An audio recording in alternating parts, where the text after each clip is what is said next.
Welcome, dear listeners, to the Speak and Flow podcast, where we dive into unique stories and experiences to help you and your team achieve maximum potential and flow. Today, I have an expert and CEO, co-founder of Spintly, Rohin Parkar. He's going to share with us some communication strategies to scale and share his unique stories with us. And so welcome, Rohin. Hey Melinda, it's a pleasure to be on your show. Really I'm so, excited. yeah, me too. I'm excited for our conversation today. And so before we dive in, can you share with the audience, what are you excited about when it comes to Spintly over the next 3 to 5 years? Yeah, really excited for the future of the company. It's been a journey. Have been working on this for about 5 years now.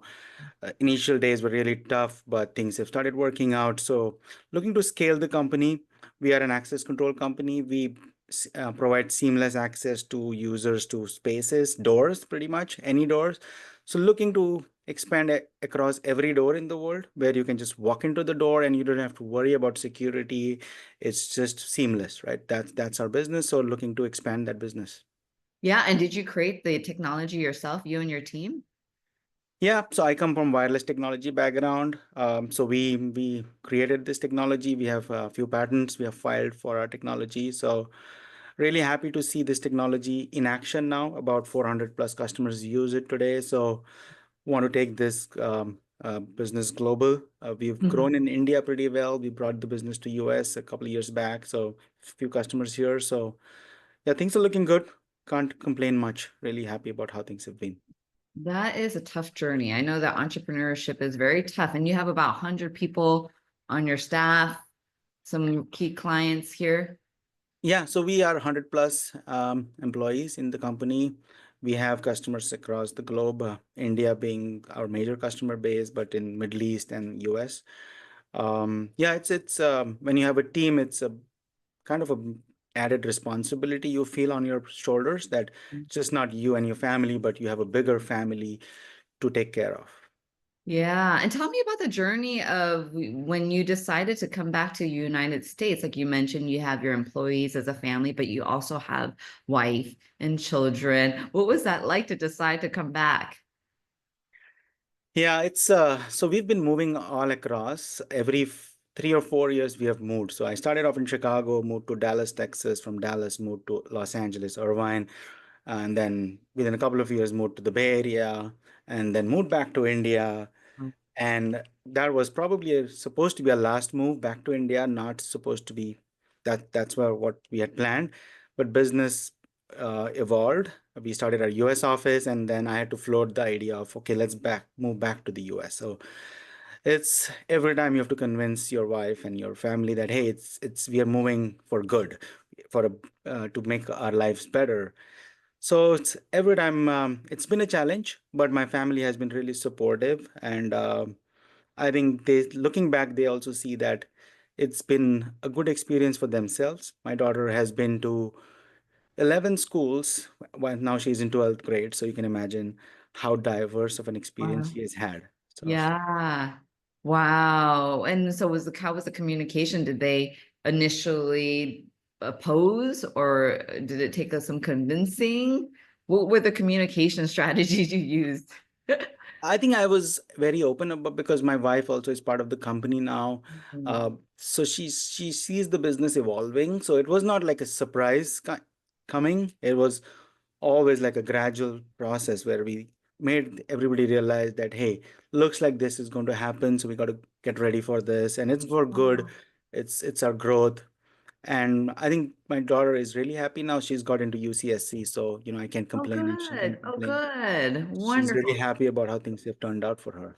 Oh, good. Wonderful. Congratulations. And so, Yeah. yeah, you like you mentioned you have 100 employees. You went from zero, starting it on your own, to 100. And so you've obviously have some success and scaled, and also a podcast. You're a great communicator. And tell me about a time when the communication was not so great. It was challenging for you.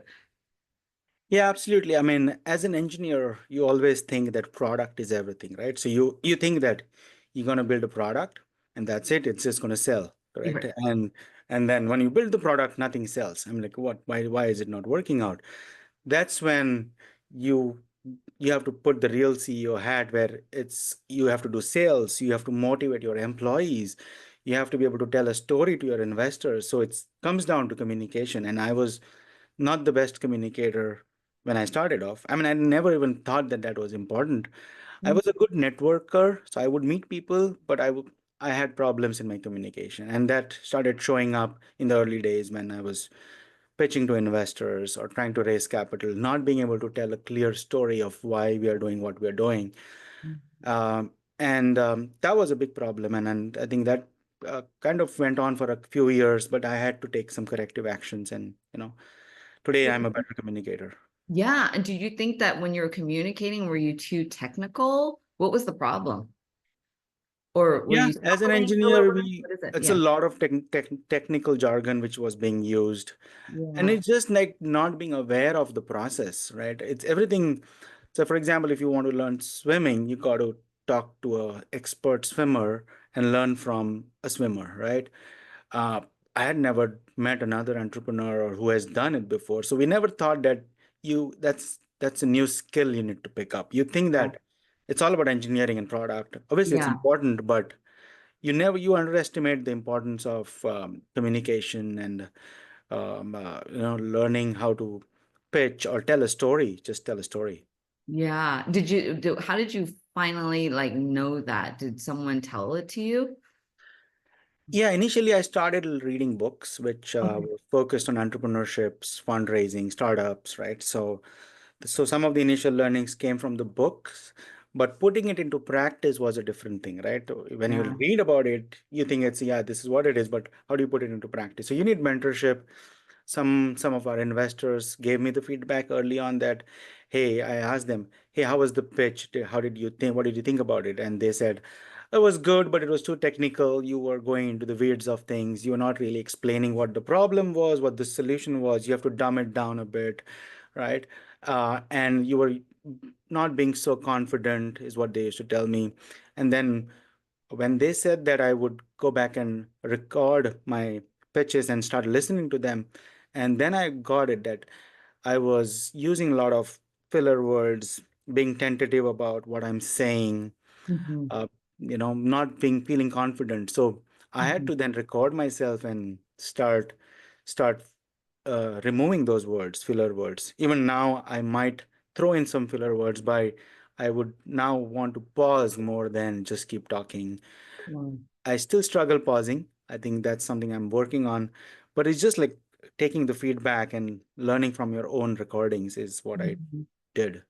Yeah, and practicing, taking the feedback. Well, first, right, listening to the feedback. Sometimes people, like you mentioned, you Mhm. didn't even realize that it was something that needed to be built and developed. And so kudos to you to take the feedback.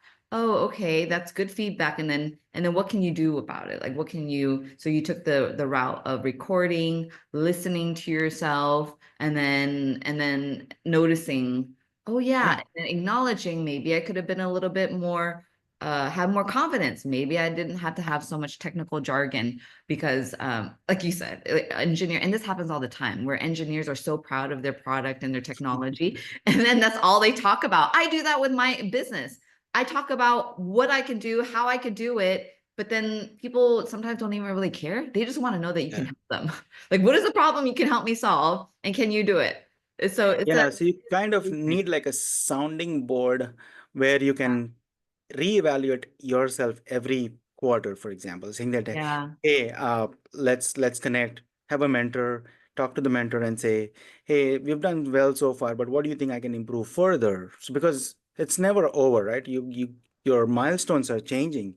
Right. You're raising a seed round, then you're raising a series A round, you're going to raise a series B round, and probably you have to talk to people who view you differently, right? So you got to change over a period of time, Mhm. become more mature, right? Especially when you're raising from $1 million, you have to raise now $50 million, right? You have to have a much bigger vision. You have to tell a much bigger story. Okay, what is that the main difference that you see when you're 5 million to 50 million? Like, is that what is the Yeah. difference that you see? Telling a bigger story. Yeah, I mean, you have to have a bigger story, and you have to believe. First of all, you have to believe in that story. It's just not a story for the story's sake, because Yeah, otherwise it doesn't come out real, right? It right. seems fake. So first of all, you have to believe that this is what we are building, and it has the potential to disrupt the world, for example, right? Like Mhm. it has to be big enough, and then once you believe in it, things feel more natural. You don't have to fake it. How did you get yourself to believe in it when it's nebulous and uncertain? That's tough part, right? Yeah. I mean, that's where entrepreneurship, as a startup founder, without belief, everything is impossible, right? I mean, it is something which you have to, really hit your head into, and get it into your head that you are not you're not inferior to anybody, right? You Mhm. sometimes, a lot of people, I mean, including us, especially Asians, right? When you come from a different background, you have a different color, and you feel sometimes you're not as good as others. And that's a feeling. It's all mindset. It's not reality. And Mhm. you have to change it. You first have to believe that, hey, I can build $100 million company or $1 billion company. Nothing stops us from building that. And once you say it over and over again, you start believing in it, right? Mhm. And things work out. If you stop believing, that's when things stop working out for you. Mhm. Right, right. So it's our own mindset, right? Sometimes we're not less than other people. We're going to be the only ones that believe in our vision. And so continuing to like take out all the negative thoughts, the Yeah, mindset, and then keep going on to the yeah, belief and the vision and keep on pounding into our head, saying it several times. It is tough because you don't want to say it for the first time in front of an investor. You want to say it over and over again before you get up to the yeah, pitch or the presentation so yeah. that it's in your body and your bones. Practice is the key. Yeah, Yeah, I love that. And so, what about your like family, work-life family? You're doing a lot with the company, growing it to this billion-dollar company. What about your family? How are they involved? How do you balance or, yeah. yeah. It's never easy when you have a family, but it's about open communication with the family. With After COVID, especially, things changed, right? Everybody was at home. Kids were Yeah. schooling from home. We were working from home. So instead of focusing on work-life balance, we started saying, "Hey, let's have a work-life harmony, where you do what you do at different times. So you can have lunch as a family, then go back to work, and then you can have dinner as a family, but you can again go back to work late at night, and everybody understands why you're doing what you're doing." So I think being open about that, and letting everybody do things at different times, is what we do today. My Mhm. son actually attends piano classes at 8 p.m., Mhm. which is fine, and I'll be having another meeting at the same time, and my wife will be having another meeting.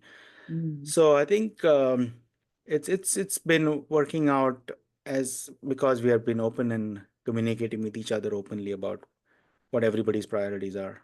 Mhm. Mhm. And supporting each other that way. Yeah, yeah, Love it. Open communication and support. Yeah. yeah. I think more you hide some things, it starts biting you at the end. Like, hey, you didn't tell me there was a meeting and we were supposed to go out somewhere or whatever, and then small things result into a fight, right? I mean, so. So And how about your team? What about communicating with your team? How's that been? Especially with the vision that it's taking. yeah, so it's been a journey there. Initially we thought that employees are just going to pick up stuff on their own, but that doesn't happen as you scale. When you're a 10 per person company, yeah, you are talking constantly to those 10 employees, and everybody knows where you're headed. But when you become 100 people company, it's a layered structure, right? So you have people who report to you, but then there are people who report to them, and the story doesn't go all the way through. All the way Right? down. Yeah. So now you have to make sure you have a structured approach. So we have a all hands meet every quarter, which we have, where I tell the entire company what our priorities are, what our vision is. Culture is so important, right? So everything comes down to culture. Mhm. That what's our culture, right? Customer first culture, open communication, being friendly, being a family together, right? Oh. So I think we assume that people just know, but they don't know. You have to tell them everything. Yeah. Yeah. Yeah. No, I think, but that's what makes it even more solidified. So there's no assumption. It's very clear. And Yeah. then everybody can, be on board with it. What a Yeah. So great culture. yeah, we write our mission statement, vision statement now, and the culture, Mhm. and it's there in the company. We talk about it, so everybody knows, right? Yeah, I love that. Wonderful. I think that's great. I mean, I feel like that is a great culture. Like you said, all the values that you just spoke to it sounds like an amazing place to be and to Yeah, work. yeah. Because every founder is different, so you have to make sure that you as a founder tell what your priorities are. Some Mhm. founders are very aggressive and they have a very different culture and they want that culture in that company. But for us, it's been empathy, taking care of people, and that's been more important for us than just making money. Money comes as a result of how you build the company. Oh, that's wonderful, Rohan. That's great. And then plus your family's involved and Yeah. well, congratulations. I'm really excited for you, for Spintly and where it's going. And I could see every door opening with your technology. Yeah, literally. Thanks a lot. And it was great, talking to you. I mean, thanks for doing this. It's great to tell such stories and, look back on what has worked and, just keep improving. Yeah. So is there what can when someone wants to have a technology with their with opening at the doors, like to learn more about your technology, how can they find you?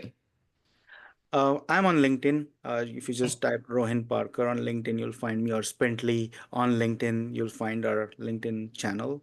And Great. from there, anybody can connect with any of us or me directly. And we're Great. always open. Great.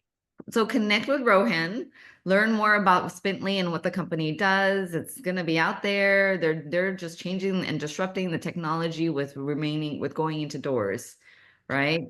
Security is seamless and just walk in without having to bring out the key fob and where's my key fob?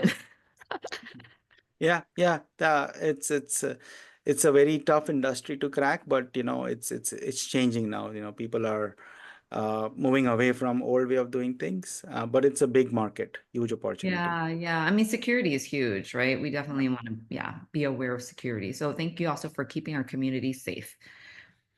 Yeah, thanks, Melinda. I think thanks for doing this. This was really interesting and great conversation with you. Yeah, no, I had a really great time. Thank you for sharing your story, your journey of growth, of development within your own communication skills, and for continuing to persist, right? Even with our businesses, with our families, you're continuing to always show up, commit to both your businesses and your family, and now you have a successful, all around, sounds like all around personal and professional life.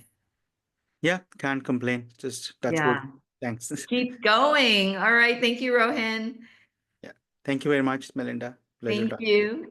Awesome. And then thank you, listeners, for being here. I trust that you got your golden takeaway for you to implement right away so that you can improve your life. And remember, anytime you have a chance to communicate with somebody, you also have a chance to connect, to inspire, and make a bigger difference within your communities. Until next time, I'll see you later. I'm your sister in Flow. Take care. Bye bye. Thanks for joining the conversation today. Are you curious on how you measure up with your ability to speak in flow? Come grab my free self-assessment at https://speakinflow.com/assessment. And I'll see you on the other side.